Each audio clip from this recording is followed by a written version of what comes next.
खुलुमबाय नोंथांमोनखौ फुंबिलिनि गोसो गोथारै बरायबाय। दिनै 21 अक्ट'बर 2020 बुधबार। फैदो दिनैनि फुंबिलिनि माखासे मोजां गाज्रि आरो फिसा गेदेर खौरांफोरखौ फारि फारि मिथिनानै लानि। गिबि खौराङा जाबाय तामिलनाडुनि हटेल गोदान खुलिनाय सानखालि एबा हटेलखौ बेखेवजेनखालि बिरियानिखौ 10 राङावनो अफार होदोंमोन आरो अफार होनायनि थाखाय बे हटेलाव गोबां मानसिफोर जादोंमोन आरो हटेलाव गोबां मानसि जानायलाय COVID-19 नि माखासे नेमखान्थिफोरखौ सिफायनाय जादोंमोन। दा बेनि दायावनो हटेलनि बिगोमाखौ एरेस्ट खालामनाय जाबाय। लोगोसे बिहारनि इलेक्सनाव नाक्साल उदखारि हान्जाफोरा पलिटिकेल पार्टिनि लिडारफोरखौ एटेक खालामनायनि थांखि खालामदों। रिपर्टनि बायदिब्ला IEDs एबा लेन्डमाइन्सफोरखौ जायगा जायगा बहायनायनि आरो जायगा जायगा जमना थाखागोन होननानै सिखावै खौरां मोननाय जादों। माने जायबा नाक्साल उदखारि हान्जाफोर बैसोर हान्जानि मानसिफ्रा बिहारनि इलेक्सनाव पलिटिकेल पार्टिनि लिडारफोरखौ एटेक खालामनायनि थांखि खालामदों। दासिमबो बेखौ क्लियारै मिथिनाय जायाखै, नाथाय बेखिनि रिपर्टखौ मोननाय जादों। गुबुन फारसेथिं निउ दिल्लीनि एम्स हस्पिटालनि रिपर्टनि बायदिब्ला कर'ना भाइरासनि जाहोनाव सासे 11 बोसोरनि हिन्जावसा गथ'नि मेलेमनि रोदाया डेमेज जादों, जायनि जाहोनाव गथ'नि मेगना मोले नुग्रा जादों आरो बिदि डेमेज जानाय रोदाखौ ADS होननानै बुङो होननानै एम्सनि डक्टरा बुंदों। दानिया फैदो गुबुन खौराङाव।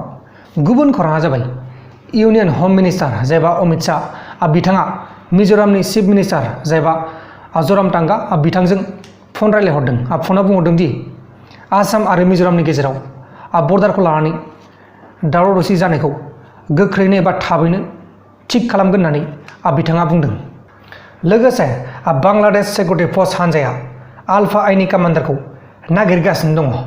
बांलादेशनि इन्टेलिजेन्सनि रिपर्टनि बायदिब्ला आल्फा आइनि कामान्डारखौ थांनाय सप्तानि जाफ्लंहोनाय दरसे जायगायाव नुदोंमोन, नाथाय बै आल्फा आइनि कामान्डारखौ बा केडारखौ एरेस्ट खालामनो हायाखै।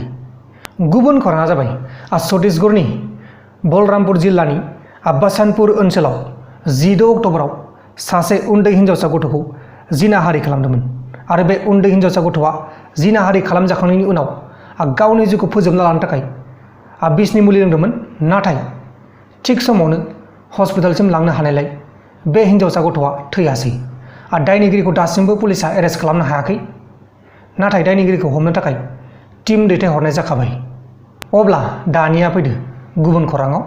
गुबुन खौराङा जाबाय मिरु सरकार आरो रायजो सरकारा मोब्लिब बिफानखौ गावारि खालामनो थाखाय नाजागासिनो दङ आरो बेनि हेंथायै मोब्लिब बिफानाव खामानि मावग्राफ्रा गोबां दुखु मोनदों आरो बेनि जाहोनावनो बिथांमोना खुद्रिखांनाय देखायदों। माने बिथांमोना मोजां मोनाखै बे मोब्लिब बिफानखौ प्राइभेट खालामनो नागिरनायखौ।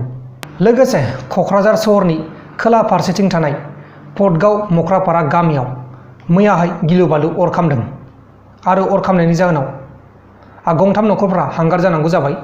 अरा बोरैहाय खामखो बेखौ दासिमबो मिथिनाय जायाखै। गुबुन खौराङा जाबाय आसामनि बाक्सा जिल्लानि गणेशगुरियाव जोनोम जागोदान मैदेरा थैदों। आसामाव बे बोसोराव गोबां मैदेरफ्रा थैगासिनो दं होननानै रिपर्टआव मोननाय जादों। जोबोद दुखुनांथाव खौरां। जोंनि बे हादोराव बे बोसोराव गोबां मैदेरफोर आरो जिब जुनारफोर थैगासिनो दङ। दानिया फैदो जोबथारनाय खौराङाव। जोबथारनाय खौराङानो जाहैबाय इउनियन हम सेक्रेटारि अजय कुमार बाल्लाया आसाम आरो मिज'रामनि चिफ सेक्रेटारिसफोरजों भिडिअ कनफारेन्स खालामदों आरो बे मिटिंखौ खालामनायनि गुबै जाहोनानो जादों आसाम बर्डारनि लारपुर जिल्ला आरो मिज'राम बर्डाराव पेट्रलनि बमा खुबैहरनायखौ बन्द' खालामनो होदों। मिज'फोरनि पेट्रलनि बिमा खुबैहरनायनि थाखाय गासै 20थासो न'खर आरो दखानफ्रा खहा जादों होननानै रिपर्टआव मोननाय जादों। लोगोफोर, दिनैनि फुंबिलिनि रादाबफोरा बेखिनिल'मोन। जुदि नोंथांमोना आंनि बे भिडिअखौ मोजां मोनदों अब्ला भिडिअखौ शेयार खालाम नोंथांनि लोगोनो, आरो दासिमबो जुदि नोंथांमोना आंनि बे प्रान्जल नार्जारि इउटुब चेनेलखौ साबस्क्राइब खालामाखै अब्ला अन्नानै साबस्क्राइब खालाम। बाय बाय।